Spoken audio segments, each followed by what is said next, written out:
ഇന്നത്തെ താരം വരിമീനാണ് കേട്ടോ. ഇന്ന് വരിമീൻ കുഞ്ഞ് മുളകിട്ടതാണ് കേട്ടോ.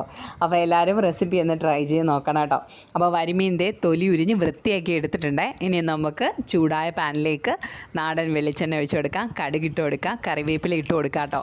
ഇഞ്ചി ചെറുതായിട്ട് അരിഞ്ഞതോ വെളുത്തുള്ളി ചെറുതായിട്ട് അരിഞ്ഞത് കേട്ടോ. അതിൻ്റെ പച്ചമണം ഒന്ന് മാറിക്കഴിയുമ്പോൾ മുളക് പൊടി, മഞ്ഞൾപ്പൊടി, ഉലുവാപ്പൊടി ചേർത്ത് കൊടുക്കാം കേട്ടോ. അതിൻ്റെ പച്ചമണം ഒന്ന് മാറിക്കഴിയുമ്പോഴത്തേക്ക് ഇനി ഒരു സവാള ചെറുതായിട്ട് അരിഞ്ഞതും കൂടി ചേർത്ത് കൊടുക്കുക കേട്ടോ. 2 പച്ചമുളകും. എന്നിട്ട് നന്നായിട്ട് വാട്ടിയതിന് ശേഷം നാടൻ പുളിവെള്ളവും കൂടി ഒഴിച്ചു കൊടുക്കുക. ഇനി നമ്മൾ വൃത്തിയാക്കി വെച്ചിരിക്കുന്ന മീനെ അങ്ങോട്ട് വെച്ച് കൊടുക്കുക കേട്ടോ.